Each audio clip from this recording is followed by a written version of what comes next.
Hello and welcome to my podcast. My name is Angeli. It's 9:15 a.m. Moscow time, May 8th, 2022, and I'm currently in Moscow, Russia. Today I will be talking about a social justice issue and about the injustice that has been going on in my country for many, many years. And it's the Russian jail system, the corruption and that genuinely ruins people's life. For many of you, the word Russia sounds aggressive, and when you hear it, you immediately think about something bad, about the aggression and the aggressor. And you might think, due to the current situation in the world, why would we even care about what's going on in Russia? Why it's even important to know what's going on inside of the country. And I believe that it's important to understand what regular citizens are going through every day, how they live, and what challenges they're facing in their everyday life. As Orson Scott Card writes in his book Ender's Game, I think it's impossible to really understand somebody, what they want, what they believe, and not love them the way they love themselves. And I'm not saying that you should start loving Russians and Russia in general, but maybe after listening to this podcast, next time you see or hear that Russian citizens protest or support this or that, you would have a better vision and understanding about what is really happening. And I believe this podcast is a small step of the beginning of something great and maybe the end of something evil. My main resource while making this podcast always was Gulagonet, the project against corruption in torture in Russia. I invited two people to share their stories and opinions in this podcast. First is a young brave man who states his opinion clearly. Second, uh, is doing a great job. It's very important to be aware of such things as corruption or situation in jails. There are a lot of people intended to help others. It's great. Unfortunately, this media is blocked in Russia, at least that website marked as objectionable with my provider. Still, it's a good thing that project like Gulagunet is exist and people willingly want to help, but it's bad to say that isn't enough for my country. mm-hmm. And when you say this isn't enough for your country, what do you exactly mean by that? I mean that not too much people know about Gulagunet or about these situations because this media is blocked. Gulagunet is mostly famous for releasing their video archives of people being tortured in jail. However, it didn't quite resonate with the Russian general public. Maybe because some people find it hard to feel compassion for those who are serving times. And the reality might be different. However, let's hear what we say about this. Is that obviously people who commit crimes are not good people, especially people who commit murders, rapes, child abuse, and all those things.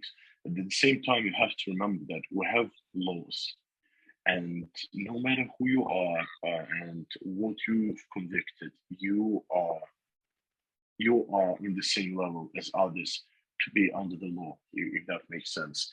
And saying that because he's a rapist, he doesn't deserve life or he doesn't deserve, you know, um, re-education, um, he's being punished. And I feel like the most important thing, and that's what I said at the start of the interview, is that instead of re-educating people in prison, Russia punishes them and just makes them understand what they've done. And instead of those people really understanding what they've done and thinking about of what they've done and thinking about what could have been different and all that, they just become more angry, they become more violent, and that just drives the further uh, commitment of crime in their lives.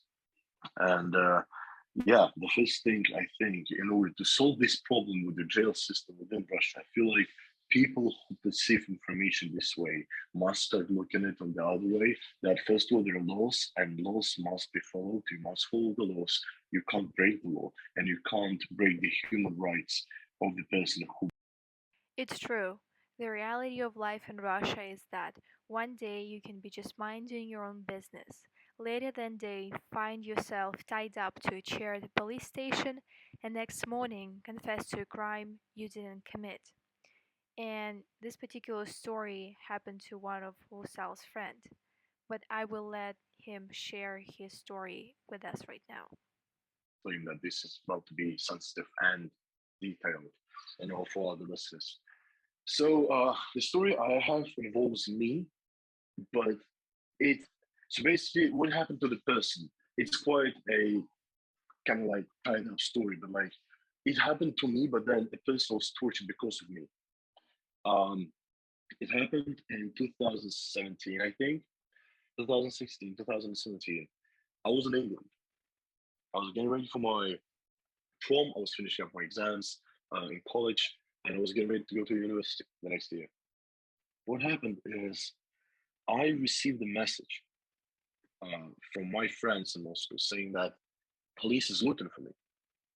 And the first reaction I had is, why would anyone look for me? I'm a law-abiding citizen. Why would anyone look for me? And I asked them to find out more and pass me the information. Um, I did have some friends inside the police who I would ask about things, from time to time to make sure that I'm safe. And they managed to pull out some information which said that there were certain crimes committed, um, which involved stealing motorbikes. So someone who apparently looked like me was stealing motorbikes in the district where I live. Bear in mind, I was in England, and this is really important. I had an alibi. I was in England, but because the person looked like me, the police thought that it's me. Instead of actually trying to look for the person, they decided to arrest me for that. Just, besides the fact that I was in another country for a continuous amount of time now. And bear in mind, I lived in the UK for 8 years and I never came back to Russia for more than a month. And what happened is, so my friend was taken in to question it. It wasn't just a friend. It's the person with whom I grew up. I consider him my childhood friend, a very close friend of mine, somewhat a brother to me, elder brother. And he was he was brought in into questioning. And what happened in there, as he recalls, and then some other, let's say,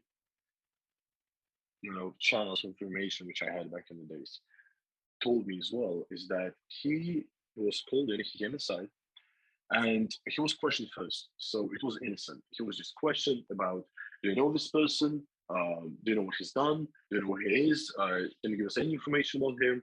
All that. He said this person is in the UK. He's not in Russia and he hasn't been here for a while now because he left. That was happening like during the winter, I think, post-winter period. So I left back to the UK after spending New Year's in Moscow. And he said, yeah, he's in the UK, he's in another country, he's studying there, and he lives there. So obviously, it's not him. And and what happened is another reason why they brought him in is also because he was wrongly convicted. It was a minor crime, but he was nearly jailed for this minor crime because he was also the victim of the fabricated case. And he told them that, yeah, he's in another country, all that. They said, you're lying. You're trying to protect him. You are giving us wrong evidence. You're trying to, lead us the wrong way, all that. And as he recalls, and then as I received more information from the inside, I was told that first he was beaten. He wasn't beaten the classic way, if you will. He was beaten in a certain way that, there will be no bruises left of him because there's certain types of police in Russia. And there's such people as opera, or in Russian will be opera полномочные, which are investigators of the major crimes, and they have their own techniques. One of the ways was they put a book on his head, just a book, encyclopedia, and they punch him with a bat, with a baton, and that would hurt enormously, like hell. Right. But now no marks would be left.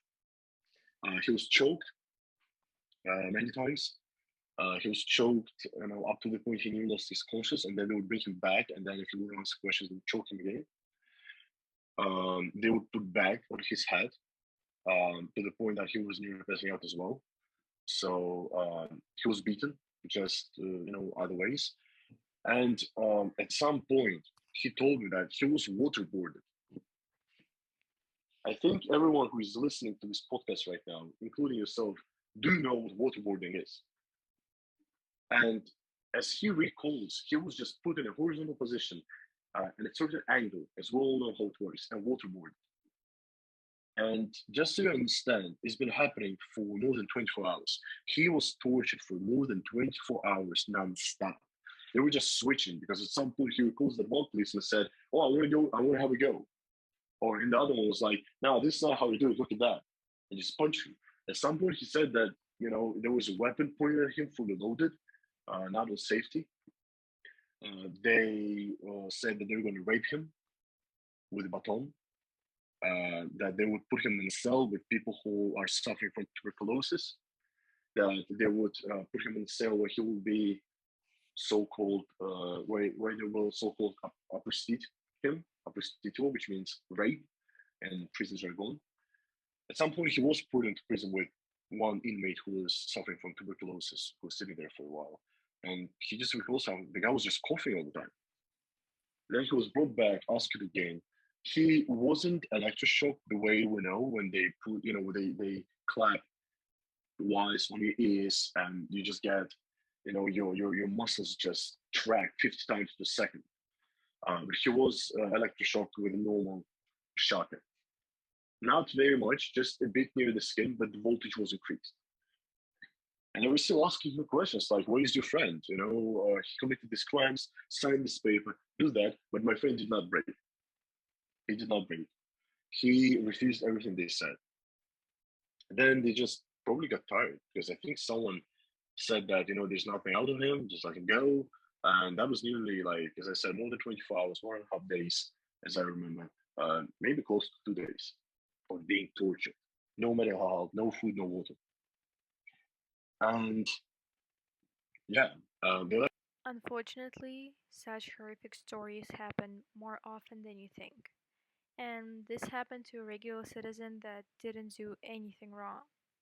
But moving on to our next story, I'd like to say that police officers in Russia have this specific way of taking a position and people participating in peaceful political rallies.